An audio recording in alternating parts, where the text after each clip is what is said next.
kind of urinary system to take water back. Right? So in general, people with severe SIDH don't pee that much. And in general, they're volume overloaded, if anything. Right? So they've got too much water. Nothing really happens to salt in SIDH. So SIDH is a water problem. It's not a salt problem. So giving salt back to somebody with SIDH is usually not the treatment. Usually the treatment is withholding free water or trying to promote some diuresis with some diuretics. And there are other treatments as well. Vaprazole being the high-tech one right now. So vaprazole is it's an ADH antagonist. That's exactly how it works. So, but we're saying that our patients aren't in SIDH, at least initially. They're in salt wasting. All patients, are going to have hyponatremia in general if they've got SIDH, all salt wasting. They have a low serum osmolarity, which is very important to understand. So you're losing salt. You're not losing salt. You're gaining water. Right. So when you have the same amount of electrolytes, being salt being the major driver osmolarity, and you have too much water, you have more of a dilute plasma concentration, right? So your osmolarity is low. You have an elevated urine osmolarity, right? So you're concentrating urine. So urine's concentrated, your plasma is dilute. You don't have enough sodium. Now, if you go to salt wasting, patients with salt wasting are clinically dehydrated. Patients with SIDH are either euvolemic or hypovolemic, the volume expanded. In salt wasting, you have a normal or an increased serum osmolarity because you've got volume contraction. If we measured it, which we don't because it would be expensive and take a lot of work and it really would provide us a lot of clinical information usually, but sometimes we do, is you have a persistent negative sodium balance. If we measured the renin-angiotensin activity, you'd find that it was high. Again, putting out salt. And if you measured it, you'd have excess atrial natriuretic peptide ANP, which again promotes salt loss. And if we measured it, you'd have increased GFR. So again, this whole syndrome is what we see in the early and middle phases of aneurysmal subarachnoid hemorrhage. So here, the treatment is fluid restriction, and if that doesn't work well enough, you can give some diuretics, and if that doesn't work well enough and they're profoundly hyponatremic, then you can give a vaprazole, which is an ADH antagonist. Here, you're actually just giving back what you're losing. So you're losing salt and you're losing water, which is why in aneurysmal subarachnoid hemorrhage, what we typically do is we give sodium chloride, right? Saline. Sometimes we give 3%, sometimes we give more, but that's what we do. In the end phases, when they're 2 weeks out or many, many days out, and they're profoundly hyponatremic, and we don't think that their volume contracted, and they could have then gone into the SIDH portion of sodium dysfunction, subarachnoid hemorrhage, then you consider fluid restricting them or considering giving them vaprazole. But they would have to be out of, in general, they'd have to be out of the phase of vasospasm.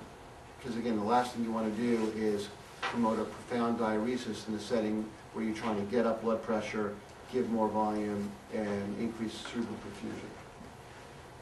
Anybody have any questions about that? Nope. Okay. So just a very little bit. I mean, we could talk, and we will talk for an entire lecture just about glucose management in the ICU with neurologic patients. But this graph comes from this paper. It was a New England Journal article paper published by a woman named Dr. Vandenberg in 2001. And it was one of the more notable, profound papers in critical care medicine. And what she did and her team in the Netherlands is they randomized a group of surgical critical care patients. And I sort of focus on surgical because it wasn't in the MICU, it was in the SICU. And they randomized them to a liberal versus a very aggressive blood glucose management system. And the liberal one was treating blood glucoses of 180 or higher with just a sliding scale.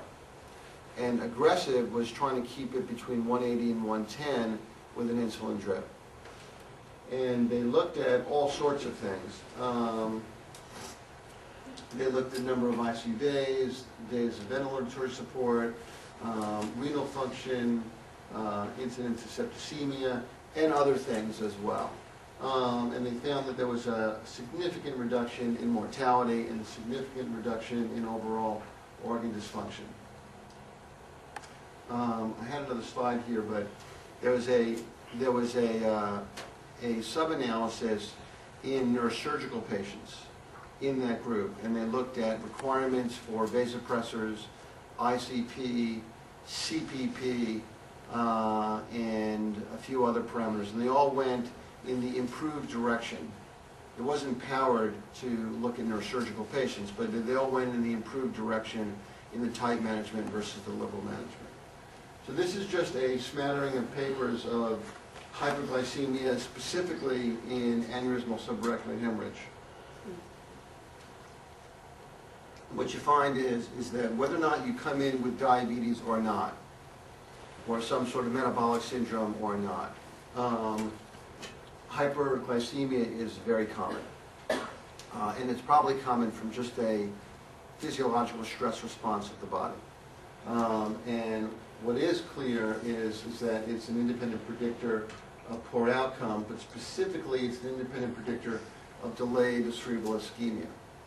So you're more likely to have a vasospasm-related stroke if you have hyperglycemia, and you're more likely for that stroke to be worse if you have it. So both of those things seem to be true. So that's why we're all nuts about blood sugar management, and this is why. So this is what vasospasm looks like. So here's the CAT scans, everybody's seen it. Here are the ventricles. Here's this little very bright spot right there is the ventricular catheter that's coming from the outside. This white stuff in here is residual blood. And this stuff right here, that very dark region here, here, here, and here that's classic textbook vasospasm related stroke, which is different and will look different from your garden variety ischemic stroke from atrial fibrillation.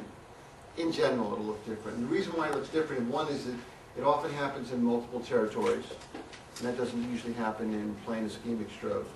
And it's very cortical in general. It's like taking a piece of pie out of the brain here. It's at the very end, which makes sense. So this is what vasospasm looks on an angiogram. Here's the carotid artery coming up. Here's where it loops, right where it punctures into your skull. This is the top of the carotid. This is the intracranial portion of the carotid. And this is where it kind of tees off in the anterior circulation. This right here is your middle cerebral artery, and this here is your anterior cerebral artery. Now, normally the gray stuff here is contrast filling. So if there's a small vessel, a spasm vessel, contrast isn't going to get through. And you see here that there's almost an abrupt cutoff at the very end of the middle cerebral artery. Now, the caliber of the artery gets smaller as you go further out, just like a tree. However, it doesn't become abruptly small. And you see this, and all of a sudden now there's just a wisp of contrast going through. So this area right here would feed these wedges like here and like here. So that's what we're talking about with regard to cerebral vasospasm. So when does it happen and who does it happen to? Well, it happens to probably somewhere between 60 to 80%, call it around 70% of patients with aneurysmal subarachnoid hemorrhage. It is, other than the aneurysm rupturing initially, it is, if you look at all the components, if you take, what